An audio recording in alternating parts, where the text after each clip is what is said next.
This episode of Blastropodcast is brought to you by Cards Against Humanity. They asked me not to read an ad, so I'm not.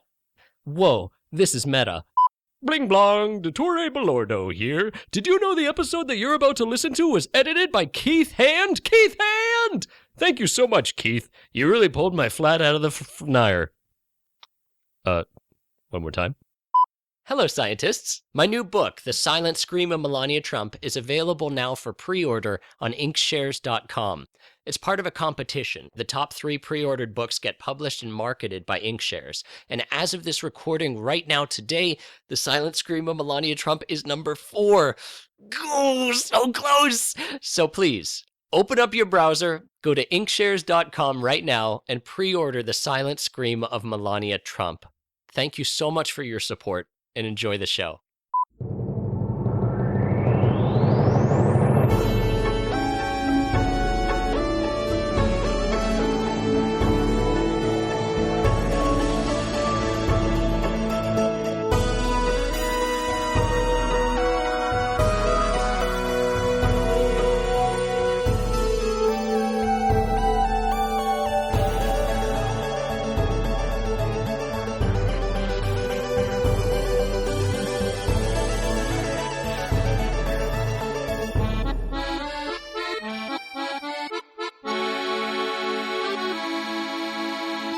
Ladies and gentlemen, welcome to episode 48 of Blastropodcast. My name is Dottore Belordo. I'm a man of science. I studied at the University of Bologna, and now I live in Chicago, Illinois, and make podcasts for your edumacation. Now, today's jest is very special. It's a brand new jest, never before seen on this show. So put your hams together for a very special guest. She is a comedian. She is a writer. And she is a mother flubbing pain scientist. Say hello to Libby Schreiner. Hello, Libby Schreiner. Hello, Dottore. Hello. Good to see you. Thanks for having me. Thank you. Welcome to the pod chamber. Thank you. It's very nice in here. Well, I'm glad you feel that way. You know, we've been doing a lot of modifications as it is springtime now. Mm-hmm. We've had to remove some of the installation. We found a lot of fiberglass in there. And the sausages, summer sausages, of course. They're a nice touch. Well, thank you. Yeah. Most of which had to be harvested as they did not winter very well. So we're putting out a new line of spring sausages, which dangle. And, we consume throughout the duration of the cruise. I like that. Thank you. Now, Libby. Yes. You are a jerk of all trades. That's correct. You do many of things. Let's get into the first and funniest of thing. You are a comedian. I'm trying, yes. Yes, part-time big hobbyist comedian. Part-time big hobbyist. Yes. And you live in Chicago. That's right. The home of comedy. It is the home of comedy. It's the home of improv. Now, yeah, what's your flavor of comedy? Are you a strict improv purist? Do you do stand-up? Do you do snatch? What do you do? Let's see, I started in improv, but as I found my voice, I've moved towards writing. Writing. So I'm doing improv and writing. Writing is like reading, but the opposite. Yes, it's like past and future reading. This is some trippy, like, Haight-Ashbury stuff. It'll mess you up. Past plus future. Yeah. All right. So you started as an improv. Do you still improvise? I do. It's springtime of 2017. Are you still improvising? Let's see. In this moment, yes, I am finishing up a program at the Second City. The what? The Second City? The world famous Second City. The world famous Second City. The producer of famous people like Dan Aykroyd and Chris Farlman. Jim Belushi. Jim Belushi. Yeah. And? If you're lucky. Tina Fey. So you are a student of the Second City. That's right. I'm doing their twisty. I don't know what their twisty is. Yeah, Explain to larger America what a twisty is. What a twisty is where you perform every week for no money. Okay, sounds like a good deal so far. So regular improv, I guess, is what you would call it. Standard improv? Yeah. Do you get to list on your resume that you are a Second City cast member? No. Oh! Well, no. Sounds like a so great against deal. The rules. So against the rules. So against the rules. No. You say you're a member. You say you graduated from their graduate program. You graduated from their graduate program. I said it. Yes. Are you satisfied? I am satisfied. Good. I'm satisfied too, because I ate a Snickers bar. Oh, good. Yeah, you'll be evened out. You won't turn into a diva. A diva? A literal musical diva is what happens in the commercials. Is that what I don't watch commercials too often due to my lack of televisory cables. Yes, I noticed you don't have a TV in here. I watch the internet. That's a good enough start. I have a Fapple Android, and it has video app. Now I can watch Flash movies. I recently got switched to Android. From the Apple products? I did. Why did you make the switch? I was scared that I was going to become too resilient, or Too Brazilian, I think you mean? Too reliant on a something I didn't understand, and I was going to miss out on learning other technologies. So you moved to an Android phone for self-improvement reasons? I did, and I hated it for the first month. Wow. It really is an engineer's phone, and I don't always mean that as a compliment. Yeah. My idiot roommate, Mark Soloff, had an Android after his first iPhone. He switched to Android, and he enjoyed that it was a phone that you could actually delete files off of. That's right. That was nice. Yeah, there's plenty of things I think... Or take the battery out of. Or take the battery out. Or make it do what you want. Yeah. And understand why it's happening. Well, he didn't do that. Let's not get ahead of ourselves. Okay, that's fair. But you understand why happenings? Not always, but more. More than on the beautiful but mysterious iPhone. The iPhone is mysterious. It just does what you want. Well, as long as what you want is what it wants. That's right. But if you are in alignment with the iPhone, right, you will move along beautifully in an intuitive world. Mm-hmm. Well, I'm glad that you resist the tide of change. Change. Thank you. Yeah, I'm here putting up a resistance right now. You're like Mr. Robots. Yeah, I'm just like him. Do you have a personality disorder? I have a terrible personality disorder, and I know nothing about computers. So I guess I'm just like Mr. Robot in some ways. All right. But just not the way where he has a talented and useful skill. Yeah, if it not for his brilliance in hacking. That's right. Mr. Robot would be up a creek. He'd be he would just be roaming around. Are they in New York? Yeah. Yeah, he would just be roaming New York, like other New Yorkers. Like other New Yorkers. Like regular New Yorkers. So, you're an improviser. I'm an improviser and a writer. You write for one of America's most powerful comedic podcasts, the Koch Brothers Mystery Show. The Koch Brothers Mystery Show, the most important satirical news source of our generation? Sure. Daily Show is last generation. Yeah, no, we've moved on. You know what? I of course, don't listen to comedies or farcical things because I'm a man of science. That's right. Listen to facts. That's right. Just facts. But my idiot roommate is over the moon about the Koch Brothers Mystery Show, and he doesn't know jack shit about politics. That's great. So it's an entertaining and informative satirical show That's that right. even a political junkless like my roommate can listen to and enjoy. That's right. I joined the writing staff not knowing much about politics. And now you're a junkie. I'm a political junkie. And a heroin junkie. And a heroin. They've gone hand in hand, and my life has gone steadily downhill. You really pulled a Mr. Robot on yourself. Yeah, I accidentally roboted myself. Well, you should have hooked up with that Android. No, the Koch Brothers show is like It's like Johnny Quest. Yeah, it's like an audio cartoon. Yeah. It's Venture Brothers, Johnny Quest, but with adult political satire. Biting satire. Biting satire of our boy heroes, the 70-year-old Koch brothers. Yeah, like my idiot roommate didn't know about the Koch brothers until the Mystery Show. That's right. Well, they're sort of this insidious top layer providing their money to do whatever they want. They want less controls on the environment, more pro-business stuff, but they don't want you to know that they want that. They want it to happen quietly in a grassroots fashion so that you all think you thought of it yourself. Right. They're trying to incept us. They have incepted us. They're like Machiavellans. They're Machiavellans. That's right. Except their playbook didn't go quite how they planned this year because they are also against Trump. Oh boy. Maybe they can use some of their dark energies to help save the little guy. Yeah, who knows? Maybe they'll be our true heroes all along. Wouldn't it be funny if they delivered us? That would be great. I mean, they have the billions to do it. Yeah. They are the first or second richest privately owned company. in America. What's their company? They own Koch Industries. So if you use paper towels, I've used them once or twice. well, you're supporting Just Koch recreationally, you understand. Understand. This was in college. Hey, everybody's used a paper towel once or twice. Right. Come on. What is this? Job interview or something? You're getting very nervous, Dottore. I don't know. No, I'm fine.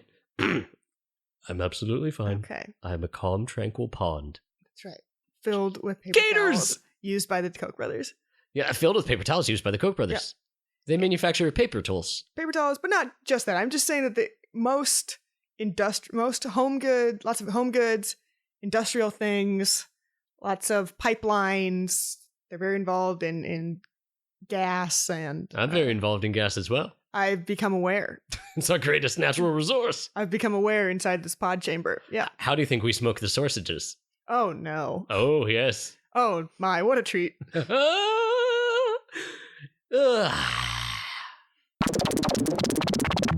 Libby, Yes. you are a comedy. You are a writer. But that's not why you're on Blastropodcast. That's not why I'm here. My idiot roommate, who I send out to be my social butterfree, Yes. he wanders about the cursed earth, and he finds guests for me, and brings them back to me like I'm the queen bean. Yes, he does capture us and bring us here to be at your mercy. Yes, of course. And I am quite merciful. I'm a beneficent ruler. I hope so. Yes, and he wheedled the information out of you That's correct. that you're not just a comedy person, but you're also a science person. I am a science person. That's my big secret. I hide it from the comedy people so they know. So they know I don't always just work in an office building like everybody else. You don't want to intimidate the comedy people. I just want to be included. That's the most important thing anyone can do, is just be part of the group. I just say, I work at Groupon too. We just must work on different floors. Yeah. Mhm. Libby, Yes. what kind of scientist you are? I am a paint chemist. A paint chemist? That's correct. What is a paint chemist? A paint chemist is a chemist who works with paint. I design paints, and I want to expand your mind on what paint is right now. Well, okay. Because I know you're all thinking about what's on the walls, what you buy at the store and make a picture with. Sausages and sausages. That's Yes. easy enough. Very gross. Very Thank gross you. painting. Very oily. But I want you to include things like when you park your bike on a bike rack and it has a coating on the metal rack to keep it from rusting away. And if you were to get underneath your car, you might see black paints that protect the metal underneath from chipping, or clear paints that protect engine parts so they look nice and glossy, if anything else. Paints that you maybe dip parts in, say like a tube that's going to go into the ground for oil. Like in Mario. Like in Mario, but before it gets there, it needs to be protected from the place it was made to getting on the semi-truck it's going on and getting all the way out there. It 'Cause needs to survive. You don't want that green tube to get dinged up as it travels from the Mushroom Kingdom to That's Bowser's right. Castle. That's right. If it's rusty, who knows where Mario will end up? Don't ever go down a rusty tube. No. I we've learned that after what happened to Toad. Oh, no. Toad used to not wear that hat, but he got God. scalped. Oh, that's so messed up. He got scalped by gravity and a loose flake of rust. Horrific. Yeah, well, he had a very soft head. That's true. Yeah, there's a couple different kinds of rusts. Yeah, there's Paul Rust? Paul Rust. Big fan of his Netflix show. What's his Netflix show? Oh, Is that the one with Gillian Jacobs? that's right. Yeah. My idiot roommate went to high school with Gillian Jacobs. Wow. Yeah, he didn't know her. She was a few years older, but she Okay. was one of those theater kids. And He was not? well, his senior year, he was a nascent theater kid. I gotcha. But he was an outsider. He really Mhm. kind of did his own thing. Very cool. Very rebellious. He was so cool. hmm Mm-hmm. Oh, I think we can all agree that our best selves were our very hip high school selves. Yeah. I just found an old Korn t-shirt of his. Oh, no. Liband, Yes. it's a very special time Okay. of year and of the show. Yes. It's time for Learn! Oh, all right. In this segment, we learn all about the science tropic that you have come to bestow upon us. Now, you said that you're going to expand our minds. You're going to blow our brains apart with this knowledge about paint. That's right. Well, let's dive into it. Oh, and do I have a treat of a metaphor All right. for how paint is made. I look forward to it. I don't get enough metaphor treats. Well, this one's going to rock your world. Okay. All right. I remain incredulous, but I'll be patient. Now, liberal, what is paint? Paint is made up usually of 4 basic elements. You have a pigment, a binder, a solvent, and then additives. A pigment, binder, a solvent, and additives. Right? Okay, well, what's a pigment? Okay, the pigments are what I want you to consider. Are those ham-flavored breath savers? I hope not. Pigments! I don't think those would sell very well. But I don't know. Go and Think Geek and they have bacon flavor. Oh, I bet. You know what? If you make it bacon, yeah. If you make it ham, it won't sell. Isn't that weird? Yeah. Gotta make it bacon? It has to be bacon. Can't be ham. No. Pigment. I want you to consider pigment to be the flour of the paint cake we're going to make. Paint cake? Paint cake. Paint cake. Don't eat most paints. Okay. All right, so pigments are the solids pretty much. They're the powders that go into the paint. They're things like calcium carbonate and mica. Is pigment the colorful part? It often is, yes. Pigments color the paint, but they also are used in hiding, which is sort of like you can add a black coloring to a paint to make it black. But if you don't have things like titanium dioxide in there, which is very, very white, to hide what's underneath, the black, you'll be able to see through the black to what's underneath that you've been trying to hide. What would you try to hide? What's the secret here? You know, writings that you're trying to get rid of, or... Are you trying to pass secret liberal messages through your company's paints? It's all I have left. It's my only form of communication right now. All right, well, we're going to blow the lid off this conspiracy. Mm-hmm. Wake up, America. Wake up. Okay, so pigments can be the colorful thing in a paint, but they can also be used to obfuscate. That's correct. To mask the defect in a paint. That's right, yeah. A lot of times, what people use paint for is to cover up something else, because while some paints have a job like preventing rust, we still want them to look nice. Yeah. And that's just a thing, because that's just something humans want. It's like my roommate has a job, but I still want him to look nice. That's right. But he just let himself go. It's like, have some pride in yourself. That's right. Yeah. Titanium dioxide is the pride of paint. I've been trying to put some titanium dioxide under the surface of him. Sprinkle it around. Sprinkle it around? It's very, very bright white. If you see a white paint, the titanium dioxide is the pigment. Huh. And if you see a paint that's a different shade, like a wall paint, it's started off as that white paint, and they added other pigments to change the tint. Really? Mm-hmm. Are we ever in danger of running out of dioxide? It's very plentiful. Really? It's very cheap, plentiful, and because it's titanium, it's very, very heavy pigment. Huh.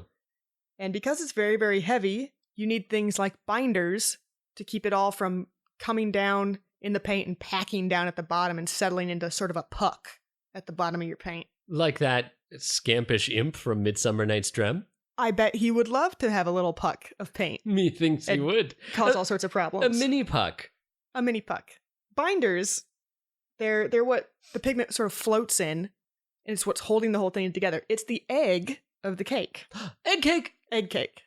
Yuck. We're talking about binders. We're talking about binders. Which other people call resins. That's what we call them. Who are these other people, and where do they live? Other people like my boss and my coworkers. So resins can be things like oils, like linseed oil. They can be alkyd resins. Whoa, who's Lindsay Oil? Stay away from her, Dottore. She's bad news. All right. Epoxies, polyurethanes. These are all resins that then suspend the pigments. And the resins are the binders, and the binders are the egg of the cake. That's right. And the pigment is the flour of the cake. That's right. And just like when you're baking a cake and you have all your eggs and your flour in, you have this very thick mass and you use milk to thin it out. In this metaphor, we're looking at solvent. Solvents, a lot of times solvents are volatile organic compounds, but sometimes they're just water. When we talk about the solvent, we're talking about the letdown phase of creating the paint. And so the letdown phase. You find out, yeah. Any improviser's career. And it's correct. It's two-thirds of the way through. Nice. It's a solvent or a water that's used to thin out the paint. Okay. So a solvent takes the bolus that you've created of the egg and flour, and it makes it more of a loose, watery consistency. That's right. So now we're on to additives. We're on to additives Final already. part. We've already solvent the problem. Yes. And now it's time for an additive. Additives. Chocolate chips. Thank you. I would like some. Go ahead. These additives are the things that stop rust or... Stop rust dead in its tracks. That's right. They help dry the paint faster. Things like cobalt and magnesium. Ballnose. Well, cobalt in a 5% solution, or magnesium, they help things like drying oils polymerize. Whoa, slow down there, Harry All right. Potter. What did you just say? So, you've got things in your paint that you want. Ants in my paint. Ants in your paint? Yeah, you told me I can get things in the paint. You can put whatever you want in the paint. Thank you. It's still a free, maybe, country. Who knows? I don't. But Yes for now. also, an additive that's important for paint is insecticides, a fungicide. Those are the opposite of ants and mushrooms. Yeah, that's right. An ant eating this paint might choke Oh, for the long term. the permachoke. Yeah, permachoke. Gotcha. Things, little bacteria, little molds, they love to eat paint. Yeah, It's a I nice liked to eat paint when trick. I was a young child. Well, I can see that. Can you? I think that explains a lot. It explains why rust has yet to form upon my albumin-like skin. That's right. You've been very smart Thank in you. eating that paint. I'm sleek, and I have a fine pelt, That's right. Much like a seal would. much like a seal would. Much like sealed wood. Yes! Which is the end goal of paint, It's to seal the wood. is to seal things. Yeah. Huh, we should paint more caskets. Oh, yeah. Paint them shut. Oh, no. What? Well, it's true. That's actually something my company makes is Casket sealer? crypts. Crypts? Yes. The entire crypt? Essentially, yeah. What? There's chemicals required. When you have a casket, it's sealed in plastic. That sealed plastic is then put into a cement crypt so that all the things that went into embalming you can't leach out into the groundwater near the cemetery. Whoa, okay, wait. Casket. Mm-hmm. That's the thing that you put the body into. Yes. You load the body into the casket. Yes. Then that's sealed in plastic? That's right.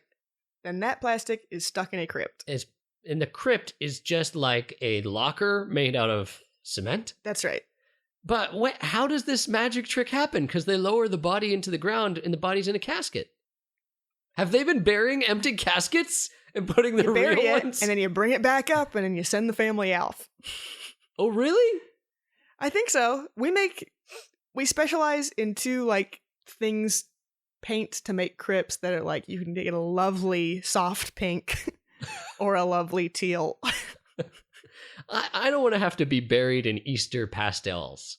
Yeah. I want to be buried in a dark, miserable shade Mm-hmm. so that anyone who looks upon my dead bones will despair. They'll stay away. Mm-hmm. That's actually probably safer for your body. Yeah, and safer for them, because apparently the funeral industry will pump me with all sorts of toxins. That's right. That's strange. That's right. Things like formaldehyde and stuff that we don't want leaking out. Libby, before we Yes. get into paints anymore, I got to know, in a funeral, they have the body in the casket, they lower the body into the ground, everybody cries. Yes. But then you leave. Everybody walks away. Yeah. And then the great magician pulls the casket back up before they've put any dirt on it, and you shove it into a concrete locker and then put it back in there? That's right. We need things like lots of old-fashioned coffins and crypts. You know, they eventually decay enough and they crumble and they crash down.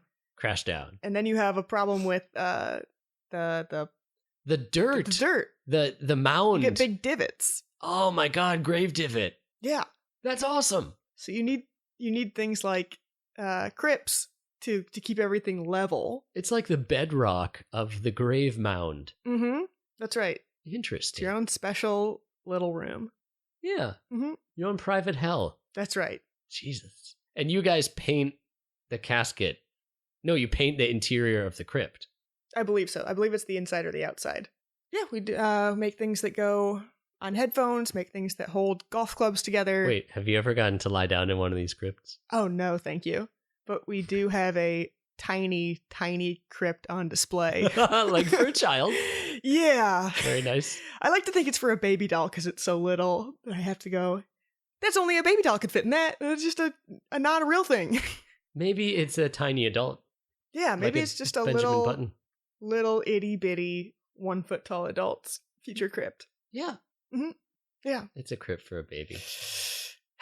Yeah, and we use it as a display. Oh, We're just boy. showing off our wares. The realities of life. Now I think we can put all that crypt business in the past. Okay. And in the future. And in the future, it's coming for all of us. But you were saying you also put paint on headphones? I work in a metalworking department, so my thing is stopping rust. You got a real hard on for killing rust. I got to. What did rust ever do to you? It's ruining my life, and it's ruining our country. Oh, you mean because our coin-based economy is rusting away? Mm-hmm. Sooner or later, our cars and our bridges and our buildings, if we're not careful and protect them, they will crumble away into nothing. Due to natural oxidization. That's right. Which is an ingredient in titanium dioxide. That's right. It's like our enemy is also our friend. I know. We have to use it against itself. We're fighting fire with fire. Oh, boy. This is a really complicated war of chemicals. Mm-hmm. That's right. I like to think of myself as a general. A chemical general? A chemical general facing warfare against oxidation every day of the week. Now, you may be one of the leading fighters in the anti-ox movement, but is it not true, Libby, that on regular occasions you have been documented breathing oxygen itself? Did you inhale? My detractors have said many things. Yes. But I just want somebody to bring some proof that I've breathed oxygen. Well, that's true. It's hard to prove. Somebody prove it, I'll gladly step down. Mm-hmm. But until then, I'm going to continue on my merry way. You know, the problem is if you cede your position, someone just as biased is going to take that. That's right. I mean, the paint industry is rife with anti-oxers. That's right. Anti-ox. Oxygen and carbon can work for and against us. Mm-hmm. And it's just our job to make it work for us. Got to make that carbon work. Mm-hmm. Mm-hmm. Work for the money. Carbon is the money.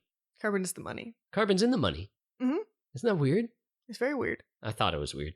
Sounds less weird now that I say it out loud. But thank you for agreeing. Yeah. It makes... Yeah, on second thought, it makes total sense. Like, why wouldn't it be? Right. We've talked about what paint is. Additives. Mm-hmm. Additives. Paint additives. Additives. They prevent rust. They prevent rust. They prevent gravel from hitting the bottom of your car. That's right. They can make a paint stronger, bind together more tightly so that... Like a good speech. Like a good speech. It can't get in. You can't get into it. You can't get... I can't get into speeches. I like sound bites. They're faster. And they sound like food. I like that. Yeah. Okay. Oh, I gotta get back on track on the world of paint. Yes, additives do pretty much everything you want the paint to do. And everything else is sort of a vehicle. What do you mean when you say vehicle? You mean like an 18-wheeler? Like an 18-wheeler? I mean like it's the medium that's going to help you reach your end goal. What's my end goal? Your end goal is to protect metal or wood from rust and decay. You know, it's funny because when I think of paint, I think that's how you put color on a thing. That's right. It's all about color to me, Mm-hmm. and probably to most people. That's right. But with you, paint is about the protection. It's the shield. That's right. And It's the a color shield. is immaterial, girl. That's right. I work with a lot of very boring colored paint. I make a lot of beige and black and gray paint. Most people don't care what it looks like as long as it does its job. Right. Because it might be going inside a machine or down into the ground. So nobody Down in cares. the ground. You're going to paint the inside of the earth for Easter? Gonna paint the outside of the earth like that Sherwin-Williams logo. That makes me uncomfortable. It's very scary. It's all red too. It's paint the earth in their blood. Yeah, they're going to drown us in their red blood. Mm-hmm. Yeah, I don't know how that ever got okayed, but it's very interesting to see. Mm-hmm. It was a different era. It was a different era, and they continued to keep looking back in that era in a sort of retro look. Yeah. Keep hope alive. Oh, yes, we're trying to. Because if she does, her ghost is going to get you. God. It's going to come out of that child-sized crypt and Oh, no. rattle you around the office. Oh, no. I regret bringing up the crypt. Well, then you should put it back down in the ground where it belongs. Okay, I'll bury it. Yeah, I'll that's bury the it next only time thing there. that'll make Hope happy. Paint. For you, it's all about the additives. That's right. The bonuses. If this were a role-playing game, what you do is you add +1s to the strength That's right. of the car. That's right. And I try different things. I might make 40 versions of the same paint with different additives to see which one does the best job. Whoa. So some of them might go, we might say, well, this is great. It stops the rust, but it's too tacky and it never dries to a solid, firm film. So we throw it away. Oh. We're done with it. Mark that one off. And then that, like, thrown away chemical gets into, like, a local waterway, and an innocent young water badger, innocent young otter finds it and mutates into the tack otter. I promise I'm doing my best to dispose of my chemical waste properly. In a kosher way? In a kosher way. In accordance with God and his laws? That's right. And the United States and its laws. Or her laws. Or her laws. Let's not assign a gender to God, okay? Yeah. Stop telling God to smile. She'd look a lot prettier if she did. Oh, jeez. So serious all the time. Why? She has resting smite face. What do you do with the paints, the rejects, your hypotheses that have fallen short of your expectations? I take note of them and I throw them away. Where do you throw them? I put them in a waste bin, either a hazardous waste bin or a non-hazardous waste bin, depending on how much solvent is in it. But some of them fail because they look great, but the binders, the resins, the solvents are incompatible with each other. And so you'll make it and you'll come back the next day and you might have jelly or a nice thick skin on the top of it. Ugh. Yeah. Gross stuff that you don't want to deal with. Yeah. I don't want to deal with any of that. Yeah. Or like I was talking about earlier, a big solid puck on the bottom where your resin was not powerful enough to keep your pigment suspended. So your pigment's all packed down. Into a particulate And made a nasty... sedimentary puck. A puck at the bottom of your jar. Yeah. Don't puck your jar, everybody. Keep that resin strong. Love your resin. Hate the puck. That's right. Now, you're a paint scientist. When you are creating the new paints of tomorrow, do you have to write up a proposal, a hypothesis, in order to get funding for these experiments? Or do you have a lot of carte blanche to throw shit together as you all want to do? Well, I think anybody that works in R&D would know that it's would enjoy the fact that, yeah, you pretty much get carte blanche to do whatever you'd like. You don't have to write like a proposal for this new paint project. Usually what I do is the project comes to me. In a dream? In a dream. In a fever dream? We do a lot of ayahuasca at work. Oh, cool. Yeah. Aren't they a swing state? I don't know how they voted. Oh. We do a lot of... Peyote Ugly? Peyote Ugly. That's a bar I do not want to go to. I've never been, and I have no interest in that. What we do is we get an issue from a customer. They say, we want to buy something from you, and we want to make sure that it's shiny black and not matte black. And we want to make sure that it can last 1,000 hours of being in a salty environment without rusting. And we want to make sure you can't really get your fingernail into it to chip it off. And so we just go, okay, we have a bunch of base formulas that kind of do this. Let's find the best one by mixing and matching our additives and our pigments and our resins to create what's best for them. That's cool. You're like creating special new materials. That's right. That are tough enough to do the specialized job. That's right. Like a sandwich artist. I'm like a sandwich artist. That's right. Something we should all aspire to be. Yes. I'm trying to give people what they want. Yeah. Yeah. Hot and fresh every day. Our customers don't necessarily know how to get that sandwich or what that future sandwich is going to look like, but they have a list of specifications they want from the sandwich. No onions. No onions. But possibly does the same things that a sandwich with onions could do. Right. We talked about the first question. Libby, Yes. what type of paint are known to humans? What types of paints are known to humans? Let's see on my list. In order of importance. In order of importance, we have water-based paints. Water-based paints. What are water-based paints? Water-based paints are any paints where the solvent, Which is the milk.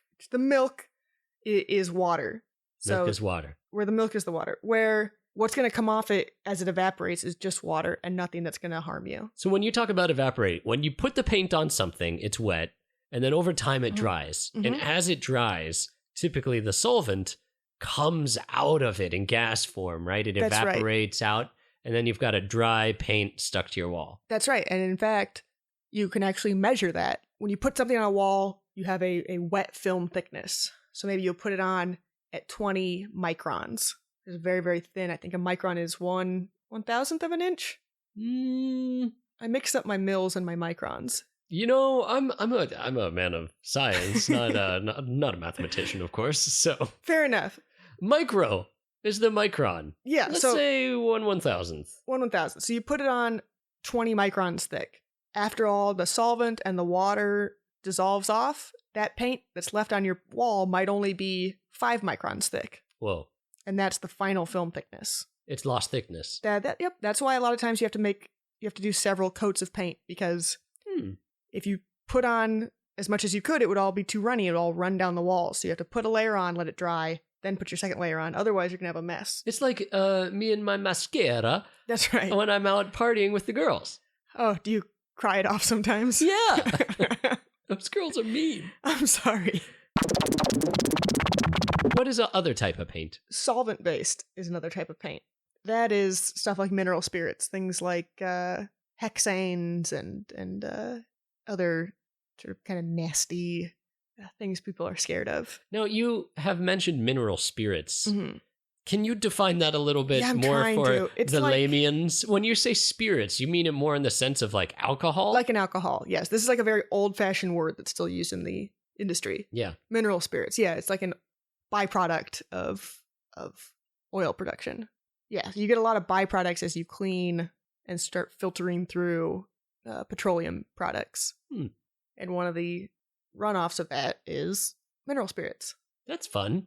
Just good. Always have some on hand. It's a very good cleaner. Are these things that produce fumes? Fumes, yes. I'm a fan of fumes. A fume, in this sense, is a volatile organic compound. Oh. Not a marijuana fume. Which I'm assuming that's what you're referring to and that you don't like VOC fumes. 420 blaze. I mean, who calls pot smoke fumes? Is that what the kids are calling it these days? I don't know. I'm Is not that up what with the kids. vapists say? That's what made me think of it. It was like a vape kind of thing. Because I would never. I mean, I am a man of science. I do not do drugs. That's right. I've smoked horse once. Oh no. Yeah. That'll mess you up. It was weird. Get some glue out of that. I thought I could see with all the colors of the rainbow, and paint with all the colors of the wind. Mm-hmm. But fume, I would think of as a liquid, like a hot liquid produces a fume. Like a vapor. Like a vapor. Mhm. Vaping, there we go. And There we're it back is. to smoking pot. That's right. It's a product that has a very low boiling point, lower than the boiling point of water. And at room temperature, it does not want to be a liquid. It wants to be a gas. Wants to be a gas. Mhm. Much So it's like going to be. liquid nitrogen. Mhm. At room temperature, turns into gas nitrogen. That's right. Floats away. It floats away, off to nitrogen heaven. Mm-hmm. Or hell. Oh. Where were we? Those are mineral the two. spirits, Those are the two kinds of paint. solvent-based and water-based. That's right. Well, let me ask you this, Libran. How does paint stick to a surface? Is it a wacky wall walking? Yes, it's it's using molecular forces. Gah!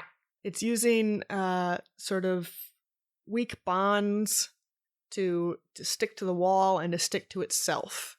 So now we're getting into the microscopic, Mm-hmm. even scopier than microscopic world. You're talking about atoms Mm-hmm. and molecules.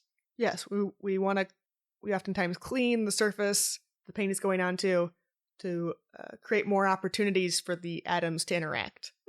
If you have a nasty, dirty layer on there, that's getting in the way of the paint atoms and the wall atoms, creating small forces.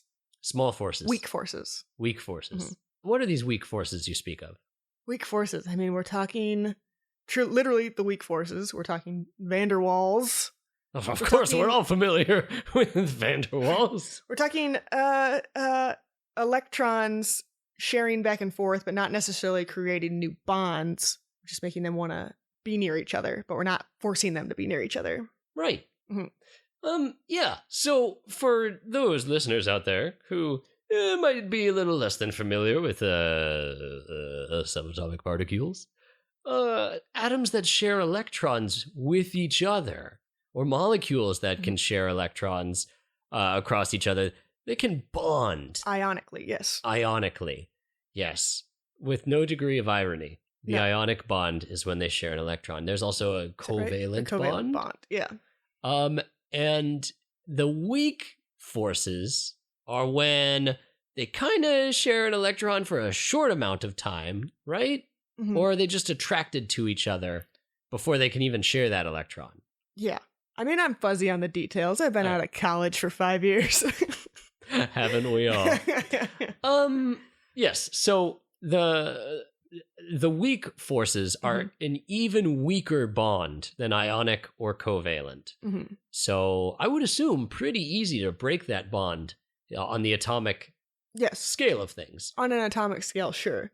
So you use things like the resins, the epoxies, the polyurethanes to create a very, very sealed, strong attachment so that you can't take it off. Right. You can't just whap your palm against a painted wall and pull down and slough off that coat of paint. You would hope not. A very poorly made paint, yes, that'll happen. That would be so gross. But if you think about a paint like on your car, I don't have a car. unless you crash it, I have a pod chamber. well, imagine your pod chamber has 4 wheels. Okay. It's a little bit absurd, but I will. I'll Okay. go on this flight of fancy. Okay, cars have a very By Pixar. have a very tough enamel or polyurethane paint on them, and then a top coat, a clear top coat that keeps the paint on the metal so that you can do things like possibly accidentally bump into another car or set things on your hood, and you're not going to immediately lose all that paint. Right. Mhm. The clear coat on the outside of the car protects it, Protects it. and it makes it easier to swallow. Yeah, it's like a pill for when For you fast swallow absorption. your car. Yeah. Yeah. And it makes it look nice and shiny for our human Our human appeasement. pleasure. pleasure. Hmm. Yeah, if we were more industrious only, we probably wouldn't care for that clear coat. No. If the Spartans were still alive Mhm. today, Yeah, they would say, probably wouldn't even have cars, just be walking everywhere. yeah, you should. We'd have Flintstones mobiles. That's right. Where you have to get physically fit to use your car. Mhm. What are some of the weirdest chemicals that we can find in paint? I think one of the most interesting things in paint are the thickeners. Ah, the thickeners. Thickeners. You mean like garlic butter? Oh, no. I That hope thickens me. not. Oh, God. Not in a sexual way, in a physical No, in fitness a very, way. very, in a rotund way. I'm very spherical. Yeah, you're turning into a perfect sphere. It's kind of my thing. It looks nice. Thank you. You wear it well. The sphere is nature's perfect Oh, shape. no. I can hold as much garlic butter inside this particular geometric shape as any other shape. Well, this kind of thickening that I'm talking about is how to make very watery paint stay thicker. Oh. And it's the same kind of thickeners that you might find in a milkshake. What? Yeah. Get out of the town. Especially if you buy a milkshake from By M. Night Shyamalan. M. Night Shyamalan, a place like a McDonald's or something where it's like, they're not making it fresh right there for you. Right. They are shipping it in a They're big old pouch. Yep. And it probably has something like Calzone in it. to thicken it up. Calzone? Calzone. Carrageenan? The less fun calzone. Same with these thickeners are used in hair gels and things like that. There's a very famous, well, not very famous. I mean, I'm about to use the word cellulose, so I don't think there's a famous cellulose thickener, but there's a product from the 50s called Dippity Doo. Dippity doo. Which is how everybody got those really awesome styled haircuts. Yeah, the spit curl. Yeah, and you would use Dippity Doo, which is a cellulose thickener, to keep your hair that shape. And Huh. we use it too because it thickens water. Thickens water. Mhm. Into a porridge Into a thick to feed to the poor. a thick jelly. Ugh. Yeah. Wait, so if you throw this cellulose thickener, Calzan. Calzan. Yeah. If you throw Calzan into a bucket of water, Yes. will it turn that water into a gel? You might need to add like an ammonia or something to raise the pH. Oh. But it does create a structure throughout the water, yeah. Could you drink the water? I would not recommend it, especially after you raise the pH with ammonia. Yeah. Well, there goes my idea. Sorry, no edible water yet. Yeah. I want to have like a thick water stew. Oh. Ugh. What? I want to bathe in a jelly of water. Oh, you'll never get dry. Why? I mean, I guess you could bathe in dippity-doo. Is that the same thing as dippity-doo, just water and Calgon? Yeah, Calzan. Don't correct me. I'm Dottore Valordo. Cellusolve. Cellusolve? Yes. What? It's a cellulose thickener. Is that the natural off-brand name? Yeah, those are like The natural Hydrox? thickeners. National thickeners. Yeah, natural thickeners. How do we get on this topic? Weird chemicals. Weird chemicals. Okay, we're also talking about... Liberator! What's another weird chemical that you find? If you want to think of a resin, a very common resin you see every day is Elmer's glue. What? That's polyvinyl acetate. Polyvinyl acetate? It's just a bunch of carbons all attached to each other with some polyvinyl acetate shit added to it. What is polyvinyl acetate? Acetone is nail polish remover. Polyvinyl acetate is polyvinyl acetate. A plastic. It's what Elmer's glue dries to polymerization. Okay. Yeah. Could you dumb it down a little bit more for me? It's a whole bunch of stuff chained together, and then as it dries, more parts of it want to hook up together. So all of a sudden, what started with a bunch of links is now a chain link fence. Oh. So if I added some borax to Elmer's glue, would I create a sort of GAC-like substance? I think you can do that. Yeah, you can. You can do this at home, kids. That's one for you to do at home. I will do it at home. And I work with things that are basically different versions of Elmer's glue that are not quite as useful as Elmer's glue in making things stick, like paper. They might not be good for your child to make a snowman paper decoration with. How do you know about my child? He's over there. That's not a child. That's just stuffing for a tiny crypt. Oh no. Just waiting. I'm just waiting for him to stop. Okay. When he stops, when he runs out of juice, okay, then I can finally make use of this shoebox-sized crypt. Another strange chemical that used to be in most parts of paint was lead. Lead paint? Lead paint? Lead paint. What's the big deal about lead in the paint? Well, that's the thing. In the paint itself, totally fine. The problem is when it gets dry and brittle and it chips off, or when you do any kind of work and you sand some of it away, or you tear down a wall and all the pieces that all the dust floats away. All the crumbles? All the crumbles that... Get in the nooks and crannies? Breathe in. Yes. You breathe it in, it gets into your bloodstream, it settles in your body, and it stays put. And then you've got lead in the body. Lead in the body, and then you have things like anger problems and IQ issues. What? Really? Oh, yeah. If you get lead in you? There's been some pretty interesting studies about the correlation between lead paint used in America and, like, crime incidences. Huh. Yeah, but we're getting away from it. I think since the 70s, they've totally phased out lead paint, and the places like landlords and stuff have to let you know if it has lead paint. I bet Big Lead had a thing or two to say about that. I bet they're pretty bad. Big Lead? Big Lead. But that's where the titanium dioxide comes in. That's our new main thing in place of lead. What is a Tehean backsit? Titanium dioxide is a pigment. I thought you said Tehean backsit. Oh, God. Sometimes I think I'm going insane, but it's equally likely my guest is going insane. Because here's the secret, Libby. Yes. We have a perfect 50-50 mixture atmospherically in the pod chamber of oxygen and not oxygen. Oh, no. You don't want to know what the other gas is. Oh, good. I'm glad it's a gas at least. Oh, yeah. When it becomes a liquid, that's when we're in big trouble. That's what I want to get out. That's when it's real cold outside. Yeah. Sometimes that other gas softens into a liquid. Oh, no. Oh, no. Yeah. Lead used to be the thing that gave you that beautiful bright white color. Boom. Yeah. And was good at hiding the colors behind it. Then we found out how bad it is for us. So we switched to titanium dioxide, which is safe enough to be used in toothpaste and food dyes. Whoa, those are two of my favorite things to eat. Oh, no. That's fair. Yep. If you want to eat toothpaste, who am I to stop you? I don't know. The toothpaste governor? Mm-hmm. Well, Sheriff of Cresttown? you can at least know that at least as far as titanium dioxide is concerned, you're probably safe. Nice. Mm-hmm. That's how, like, an uncertain umpire is. Mm. Probably safe. Yeah. Yeah, very bad. You're probably out of here. I wish they'd be more. Yeah. This is my first sports joke I've ever made. No. Good job. Thank you. The Cubs won the World Series What is a Cubs? just 3 weeks ago.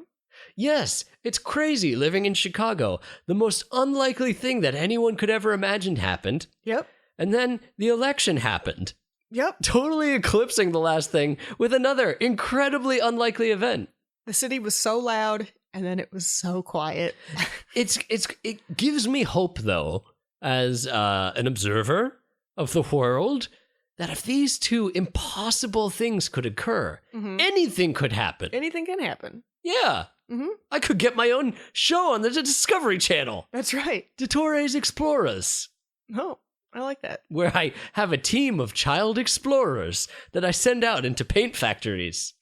Oh, God. And I ask them to find out, what is that tiny crypt really for? Well, you want to protect them from the VOCs. What's a VOC? A VOC is a volatile organic A compound. volatile organic compound. That's a solvent. That's a solvent. It's things that turn Make you into go, gas.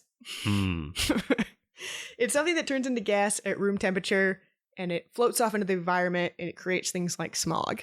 Yes. From Lord of the Rings? It creates that dragon. Oh boy, Benedict Cumberbatch. It creates that heavy smog that hangs over places like China and LA. It's the reason we have additives added to our gasoline to avoid the amount of smog we're making. Huh. So, okay, a volatile organic compound. When a paint dries, it is like the ghost that escapes the paint. Yes. And it goes in the atmosphere and it hangs out. It doesn't leave. It doesn't leave. It's like a greenhouse gas. Like a greenhouse gas. Greenhouse gases, as we know, which are real, they help to absorb and re-radiate the heat that has bounced off of the earth. Mm-hmm. So, not exactly identical to how a greenhouse works, but ultimately similar in effect in that they make the planet warmer than it ought to be. Similar in effect. And some VOCs are fairly benign, and some of them are carcinogenic. Unfairly benign. Unfairly benign. Some of them mess with things like your man or woman parts and your ability to produce children, which is very sad. And some of them can have a negative impact on your health as far as exposure, asthma, cancer, things like that. Jeez, these VOCs are not effing around. No. So we're doing our best to limit them. We are trying to create paints that use as little amounts of VOCs as possible. And in fact, places like California have put in regulations that are strong-arming paint companies and manufacturers that use paint to really comply and create safer, healthier paint. Those Californians, always known for their strong arming. That's right. But we really like this. Yeah. For our health. For our health. And it's really helping push the water-based side of the industry. Because sooner or later, you reach a point where you can't make the paint anymore because you can't get enough solvent in it to make it work correctly. So you might as well make it out of water. Yeah. Find out a new way to make it out of water. Get rid of the solvent altogether. That's good. Mm-hmm. Yeah, and every few years, they push the amount down from like 2.9 pounds per gallon. That's 2.9 pounds of solvent that's going to come off the atmosphere per gallon of paint made, down to like 1.9. I mean, 2.9 pounds? I know. Wait, is this pounds of the gas that escapes? This isn't It's the pounds of solvent in the dissolved in the mixture? It's I believe it's the pounds in the mixture. Pounds in the mixture. And then the amount that escapes would presumably be less than the amount in the mixture. It's probably the same amount. 100% of the solvent escapes? Yes. Wow. Yeah. It's like a jailbreak. It is. Pretty much the only thing left is the dry film, which is all the binders. And the binders of women. The binders of women. Yeah. The oppressive binders and the pigments. I mean, those are oppressive binders. Mm-hmm. Well, I guess it's good that we're cutting down, but that seems like a lot of pounds of dong disintegrators that we're still throwing out into the atmosphere. It is. It's significant. But you can help change that by pushing for water-based and low VOC products. How do I push for them? Do I have to vote with my wallet? You do have to vote with your wallet. You need to buy green technology and invest in green paints. Green paints. Mm-hmm. Is there something about the color green that makes them better? It's a great buzzword. Yeah. Remember when green was like the popular thing? Like 10 years ago, everything was like, go green, let's be green. I know. That has kind of died down. It has. What's the new thing that everyone is trying to push? Is it smart? Yeah. Smart stuff? It's smart. Yeah. Your smart fridge? Mm-hmm. And in the industry, green is still very much a word. Mm-hmm. They'll push a line of green paint that maybe a consumer wouldn't buy off the street, but from those local street paint vendors. From the street paint the vendor. guys who open up their trench coat and there's all these quarter-gallon paint canisters. Not from that guy, but maybe the people who are buying it to paint a hospital or something. Yeah. Sick paint. Sick paint. Gross.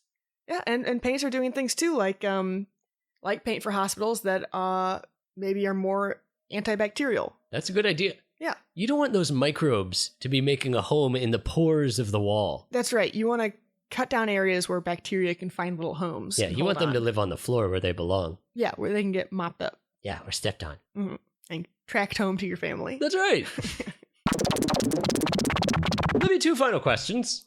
Okay. No, 3. Okay. What the hell is spray paint? Spray paint is just regular paint, and they've stuck it in a canister under pressure with a propellant. What's a propellant? A propellant is like a solvent that's going to push the paint out with such force that it atomizes. It gets broken down into tiny, tiny little balls of paint so that when they hit the surface, they want to stick to it and dry quickly. Huh. That's all spray paint is. That's all spray paint is. Is it legal to buy spray paint in Chicago? It is illegal. Why? Electronically legal? We want to stop teens from writing things with spray paint, is from what I've been told. You mean hip artists like Basquiat? That's right. We're trying to shut down the graffiti scene. That makes sense. I suppose. But you can go to any suburb and buy it and bring it in. Right. Some of which are along the public transit lines. That's right. Yeah. But that was news to me when I moved to Chicago. Yeah. No spray paint. No spray paint. So sometimes I have to get my coworkers and stuff to do the dirty deed for me and buy spray paint for me. The paint out muling. in the suburbs. Yeah. Yeah. And then I do buy it from them on the lowdown. You could go to a common street vendor of paint and ask him if he has any tucked in his trench coat. That's true. I don't think they'd have any. I don't think it'd be worth their time. But no. And if the cops catch you with that stuff on you, it's a minimum 5 years. Oh, gosh. Yeah. And probably like a $50 ticket. Yeah. And if you're caught growing paint in your apartment. Oh, man. Yeah. That's as severe as if you had heroin. No. Well, I know a lot about making paint, so I bet I could make some good money if I had a home paint lab. Do you ever... Like Walter White? Yeah. Like Walter Titanium Dioxide? Mm-hmm. Do you ever accidentally huff paint at your job? Absolutely. I try to work in a hood as often as possible. You mean like Mr. Robot? Yes. Okay. Not a jacket hood. I work inside a little box that has a ventilation system, its own ventilation system. Like a child-sized crypt. That's right. It's a crypt that's sucking the solvent and the VOCs away from me. Yeah. That's good. Mm-hmm. Do you find it messes up with your... Do you find it messes up your hairdo when you've got your dippity-doo in there? Yeah, no, it's not strong enough to really... To pull the hair out of your head? To pull the hair on it. No, it just gets rid of smells. Oh. Just great. Yeah. That is good, because you don't have to shower. Yeah. It just sucks the smells out of you. Yeah, you should try working in the paint sometime. lab? Yeah, try working in a hood sometime. I don't know if I would completely fit under the hood. I'm quite a spherical entity. That's true. But could you maybe flatulate under the hood? We'd all know, Dottore. How would you know? Quit trying to fool us. We'll all see your lab coat move. It does move. It's like a cartoon. Moving on. Yes. We've talked about paint in the modern times. Mhm. We've talked about old-timey lead paint. Disclose to me what you believe the future of paint will be. I believe we're going to be using paint to make our things we currently have last longer. For You mean instance, like our relationships? like our relationships. They would last a lot longer if we could paint them up. So if you imagine a bridge that's already existing and the paint on it is failing, which means it's coming off, might be dropping down to the ground or into the river below it, and it's starting to rust at those points. That's going to be a very expensive fix. If it reaches a point where it rusts enough where you have to replace the whole bridge, whew, that's a whole infrastructure project. So instead, we've developed things like paints that can be painted onto the already rusted steel and contain that rust. Oh. Keep it from spreading further. Then you can get dozens of more years out of this bridge and save everybody money and keep us all safer. Yeah. Same with cars. Pixar's cars? Cars. A big problem with cars is that the frame rusts out. So if we create paints that the frame can be dipped in that can make it last maybe 2 decades before it even starts to rust, you're going to have a car last a lot longer. And with our ability, to create engines and things where the cars are lasting longer, you're not going to have a good engine running in a rust bucket that can't move it. Right. Mhm. Is that what the auto industry really wants, though? I mean, don't they want to sell more of their crap cars every 10 years? Possibly. I'm not sure, though. I think they consumers want cars that last a long time. That's true. And consumers are going to buy a car, upgrade a car whenever. Nobody looks at a car and they go, this is rusty, I need a new car. They say, this is old, I want a new car. Yeah. I mean, if you're a luxury consumer. If you're a luxury consumer. If you're like my roommate, you are driving that car until it is dead in the ground. Well, I feel the same way. But if you're buying a brand new car, you're probably a luxury consumer. Yeah. Mhm. To live a soft and gentle life. Hmm. So you think that paints will be used to preserve structures? That's right. To make our cars last longer? Yes. Any other novel uses of paints in the future? Will they conduct electricity so that we can cyberjack into the Matrix? They will self-heal. What? We're creating paints now that you can cut into them and they will squish out into that scar and heal itself up again like it never even happened. Whoa. And that's great because it's another way to, if you can stop these sources of rust like a scratch, then your whole product's going to last longer. That's crazy. Mhm. Can you do that with humans? I think we do self-heal, at least a little bit, I don't. depending on how bad it is. I was touched by an eyeless, hooded man at a crossroads once. Oh, and then you're fucked. now I can't heal. Oh, the rest of us, if we get a paper cut, it heals. Oh, And that's what our paint is doing now. it's cutting your paper. Yes. No, it's healing. It's healing. It's healing itself. Well, you've heard it first here, ladies and gentlemen. Paint is healing. It is. Libbard, do you happen to know what time it is? I have been led to believe that it's plug time. It's time for plugs! It's time for plugs! It's time for plugs, not drugs, but plugs! Give me a hug! Don't... That's the plug song, Libby. Okay, that's great. A Blastropodcast classic. Mm-hmm. Now, Libby, it's time to plug your shit. Okay. What do you have to plug? Oh, I would say first and foremost, I'm going to plug myself on Twitter, Ouch! which is at Libby Schreiner. It's LIBBYSCHREINER. Don't have a German last name if you want to get followed easily, because my name is difficult to spell. I would wager that there are a few Israeli agents who are following many German last names in South America. Fair. Well, I hope they follow me, because I could use the followers. Libby Schreiner. That's right. Schreiner with a SCH. That's right. And then, besides at Libby Schreiner on Twitter, you can find me at the Koch Brothers Mystery Show.com. Listen to us on iTunes or on our website. Koch Brothers Mystery Show. .com. Yes, a member of the Chicago Podcast Cooperative. That's right. We Thank are you. sister podcasts. What? We all share the same mommy. I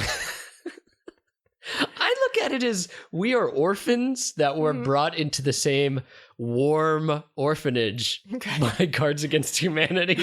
Like, we already existed. Sure. And then Cards is like, hey kid, you want $50? Yeah. Look, I'll put a roof over your head. Cards is new mommy. Thank you so much. Yeah, Cards is new mommy. Mm-hmm. Yeah, I think that's it for me. That's all I can be sure of.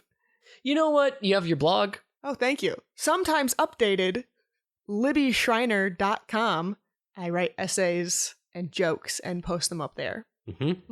Check it out. Or just add me on Facebook. I'll be your Facebook friend. You are throwing this out to a whole lot of strangers, Libby. Please, somebody just look me up. You just want the attention. Please, put me over 600 followers.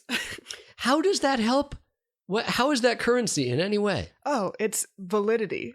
Valibby. Yeah, I feed it. Oh, I just feed off of it. Oh, I can't wait. Is that what you base your self-esteem on?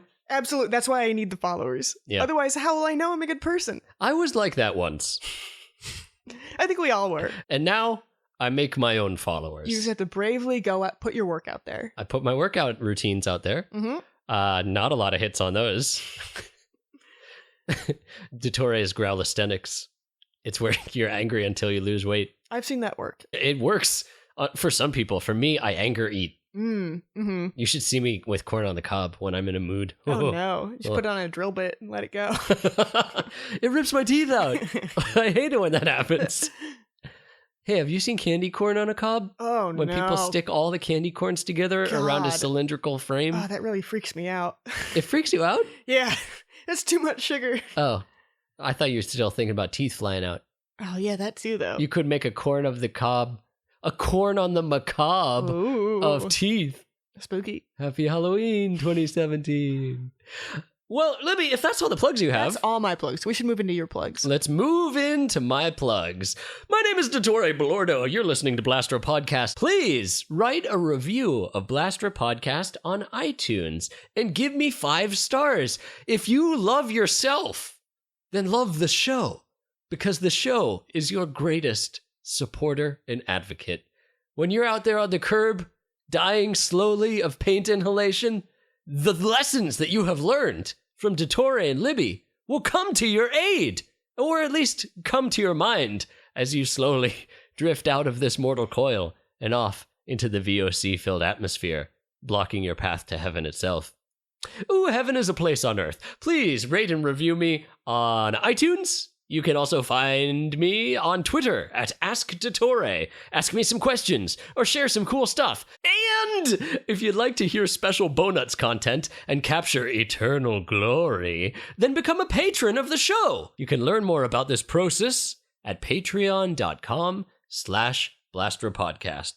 Giant thanks to our current champions of science who support us on Patreon. Libby, that's the end of the show. Well, it was a delight. It was a delight. Thank you so much for joining me on Blastropodcast. Thank you for letting me talk your ear off about the wide world of paint science. You are very welcome. I would ask you to show yourself out, but I've painted you into the chamber. That's right. I can't see where the door is, and there's sausages everywhere. It's going to be a long spring. The Blastropodcast theme song was composed by Stephen Poon. www.timecrashband.com. Blastropodcast is a proud member of Blastropodcast is a proud member of the Chicago Podcast Cooperative. If you like my show, you might like some of the other ones on the network. It's not a network. Blastropodcast is a proud member of the Chicago Podcast Cooperative. If you like my show, you might like some of the other podcasts that they offer to you. Blastropodcast is a proud member of the Chicago Podcast Cooperative. If you like my show, you might like some of the other shows, like the Rewatch Podcast. Max Temkin, Cards Against Humanity, and Patrick Klepek, rewatch one episode of Lost each week. The Rewatch Podcast.